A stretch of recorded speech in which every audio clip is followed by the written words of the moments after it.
So let's talk about, I'm interested in your travel in Ghana. First time in West Africa. How was it for you?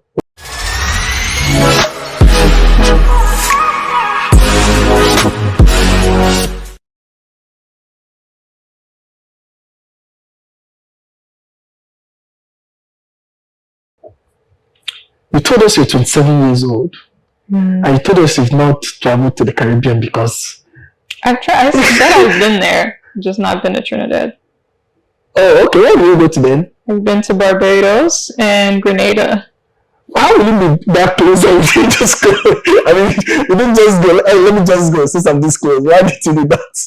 Because I'm thinking about how I want my trip to Trinidad to go. Like I'm still thinking about how I want that trip to go and how to plan that. Okay. Well, that's gonna be a special trip, you know? Yeah. So tell us about your travels. Now you've gone to, how many places have you been to, do you know? Outside the US? 4. That's a lot of places. Where and where? Let's take them. Yes, Barbados, Grenada, France, and Ghana. You've been to Ghana, but you didn't come to Nigeria. No, not yet. Not yet. I like that. So you're coming to Nigeria. By the time you finish watching if you're watching this video, you need a sponsor. Juliette is coming to Nigeria, and she's coming to Aba in Nigeria. Where's that? Aba is the eastern part of Nigeria. It's a commercial hub, you know. So back to your travels. Where did you go first? You went to Trinidad, or you went to West Africa or Europe? Which in the countries West? You said Trinidad. You went to the Caribbean, West Africa, or Europe? Where did you go first? Europe. Europe. Yes. So this is the first place Americans go. Europe. Whereas the first place should be Africa. Well, it's a lot easier to travel to Europe than to go to Africa because some places you need visas, you need your yellow fever shot. Okay, yes. Yes, so... Now we don't need you to book some diseases for us. So. Yeah, it's more things you have to do. And it's more expensive to fly there. And I feel like there's more you have to research just because, you know, the Western world, we kind of operate in a similar way. And when you go somewhere that has a culture that operates differently, you kind of got to do more research so you don't look like an ass. Sorry, so you don't look like a fool. I didn't get that, but now I got it. So, travels, how's it been for you? Good, I love traveling. Oh, okay, something you love, something you want to do. I love it, yeah. All your travels, have they just been tourism, you know, going to check out a place, or have you lived anywhere else? No, I've not lived anywhere else. I would like to at some point, like if I could do like 6 months to a year in another country. Probably have to be like after I retire. I don't know when. Like old age, retire? Yeah, I don't know when I could do that now. I mean, they don't have enough money to support that. The only time to do that is now. When you retire, you're tired of traveling, believe me. No. And not to go live in a place for 1 year and come back. You don't want to do that. I don't think so. If you're living in a new place, you know, you should be your plan for till you die, you know, that kind of a thing. So the best time to go live somewhere is now. So we're looking for sponsors that will make her live in Nigeria for the next 2 years. 2 years? I don't know that. 2 years, you look like someone who 2 years is going to be perfect for. 2 to 3 years. Then when you're done with Nigeria, you come back to the States. So let's talk about, I'm interested in your travel in Ghana. First time in West Africa. How was it for you? Was it more like, oh, especially, this will connect back to the identity. So I'm so sorry, but we have to talk about the identity part. Now, you've got this, growing up, you hear 1 or 2 things about the Caribbean from home. Then your culture is American. You've got a white mom. And then that culture too is part of you. On the other hand, you go to school, you hear some things about Africa, I guess, from school. I don't know where else you hear about Africa. How did you kind of develop your idea about Africa, West Africa, especially considering that there is a long history of slavery that brought people from West Africa mostly down to the Caribbean, down to Europe, down to America. And then if you no matter how you trace the history, you also trace your history back to somewhere in Africa. Even though it goes first to Caribbean and you might lose the transition to Africa. But how do you form or think of Africa, form your opinions and thought of Africa? And with all this information. Well, where did I form my opinion? Well, in college, I was also a music major, but I also had a Africana studies minor. Oh, okay. So I was already taking some classes about Africa, West Africa. Before that, in the school system, the only time Africa really comes up is the slave trade. There's not really an opportunity to learn more unless you just read. People don't learn about the contemporary Africa, the developments, the progress. That's more college level. When you're in high school, middle school, there's so many other things they have to try to teach us. Oh, I see. So I don't think they fit. Except I think maybe in middle school I had a world cultures class where okay, chapter about Asia, chapter about Africa, but it's not that in depth. So it wasn't until college that I got to learn more. So your travel to Ghana, was it curiosity inspired, or just a travel then you just went, or were you kind of interested to go? No, I was interested. I was I gotta hop on this opportunity, because it was a trip that was put together by one of the classes I was in. Tell us about the trip. What did you do? Where did you go? Oh my god. We were in 3 cities. We were in Accra, Cape Coast, and Kumasi. We stayed for the most part in Accra. We stayed at this community center thing. They hosted us. And in which of the city you were? In Accra. Okay. And they showed us around to a few things, and we were supposed to do a community service. It was actually really strange. We were supposed to volunteer at this school, and then we went there, and the school ended up putting on this big performance for us, and we were we came here to volunteer. So we were just kind of, I don't know. But teaching you guys process and yeah, and we were all very oh, this is fun, a cultural, because they were dancing and singing, and it was oh, this is nice, but also it was just we came here to volunteer. And not just helping the classes. So yeah, that felt weird because it was, I don't know, we were just you guys didn't have to do this for us, this big display. But I think it's an African thing. When guests come, we put up our best displays and best legs to welcome them, to show them that we value their presence, sort of. And I think it's a big thing. And I think you Westerners love it a lot. And sometimes I don't like it. I met a friend, I met someone, an acquaintance, I would say, back in Europe. And this person loves Uganda so much. And I was this person is a white man. I was this love for Uganda, there has to be something to it. So we will talk about his travels, because he travels frequently to Uganda. Then I found out my personal opinion, why he loves Uganda.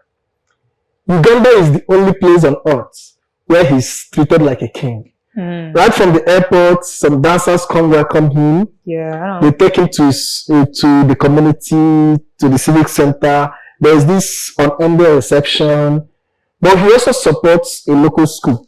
He supports students in a local school, which is a good thing to do.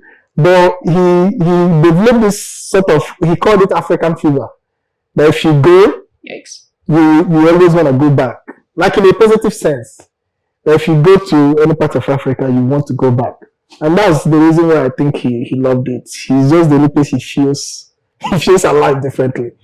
And I think, I want to ask you, did you feel that way? Well, I was going to say, I think that's why I didn't like it. And a few of us were a little uncomfortable because it's just who are we? We're not very special. So I don't know. It's a weird. I mean. And I understand there's also kind of a, I guess, culture of hospitality, and they're really. This beyond hospitality, I think. I want you to keep telling us the story of your Ghana visit. what you did in Ghana, what you saw differently in Ghana. And I want to actually kind of, even though it's a brief stay, I want to create an understanding of living in America versus being in Ghana. What differences did you pick up? Okay, the biggest difference I feel like between any Western country and any country outside of the West is time. What do you mean? Time in the US, we're very like rigid with our time. We're very like not so much punctual, but just very like I don't know how to explain it, just rigid. Okay. You go to the Caribbean, you go to Africa, time does not exist. Everything is like flexible. Yeah.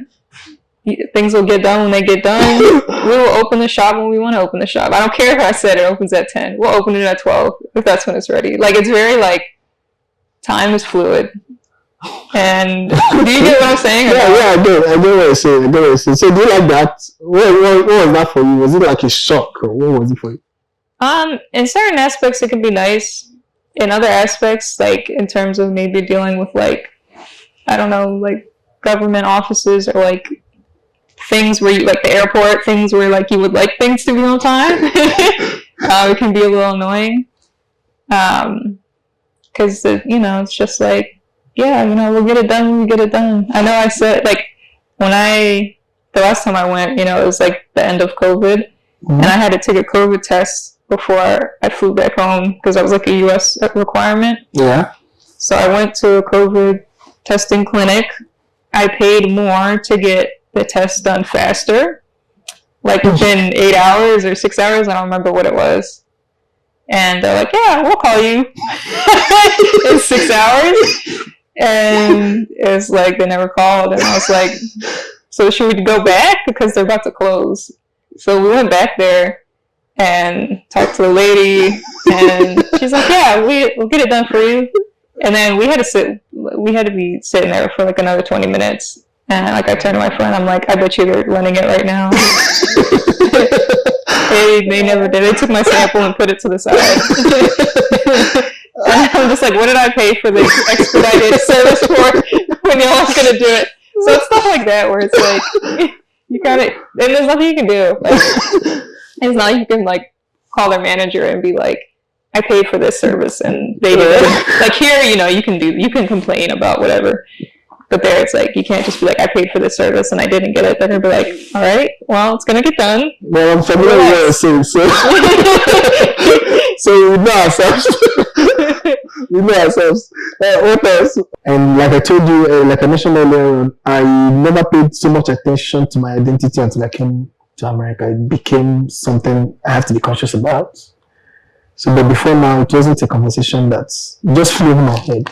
What about your identity in terms of like, again, like your ethnic group, like your class, your like education level? No, class is an identity that cuts across the whole world. But there are some identities that no matter which part of the world you come from, yes, gender, no matter the part of the world you come from, it speaks to your everyday living. Those ones are there. I think that's something when I went to Ghana. I think because they're like, oh, we don't have race. We don't have like issues around people treating each other bad because of race. But it's like you still have classism. You still have colorism. Yeah, those things. There's still discrimination around like different education levels. There's still something I was shocked about was like the discrimination around like hair, like in Ghana. It might be other parts of Africa too, but like. People hate locks. There's nothing like that. Okay. Oh, there is in Nigeria. They think like you're like in Nigeria. You think you're criminal. Yeah, if you have locks. Okay, yes, like yes. There's criminal profiling on locks, on dreads, and all this kind of stuff. Yes. In Nigeria, I don't know if you heard about the NSAS movement. So Nigeria had a protest in 2020 against the police brutality. Just after the Black Lives Matter started. So we were facing police brutality where police sees you with dreadlocks or they profile you. They arrest you. Or police sees you with laptop, they profile you, they arrest you. and then they're searching your laptop to find evidence of doing something illegal. Sometimes the police extort the citizen. So we protested against those things. So I mean, those discriminations happen. But after SARS is the police unit that does that. So the government disbanded SARS after the protest. So that has reduced, even though there's still some cases. But I mean, these are realities. But there are profiling, there are classifications and categories. They do exist. They do exist. But we view them differently than the way Americans view the identity politics. You guys do classism better? Yeah, I say we view them differently than here when it comes to gender politics or the racial politics. It's kind of just different. But class is a big thing. I mean, the rich, the poor, what you can afford, what you can access, where you can go, the VIP and non-VIP. I mean, it's kind of acceptable in the society. It's not like the Indian caste system where there is the Dalits and people on top. That's a bit different. But it's about more of your economic control and power. But I think it's something over the world. He who pays the piper directs the music. So he who has more money enters the VIP. Look at the VIP club and whatnot. Any other thing you want to tell us? No. Okay, I'll ask my questions off camera. I have a lot of things to ask you, but I'll ask it off camera. But thank you very much for joining us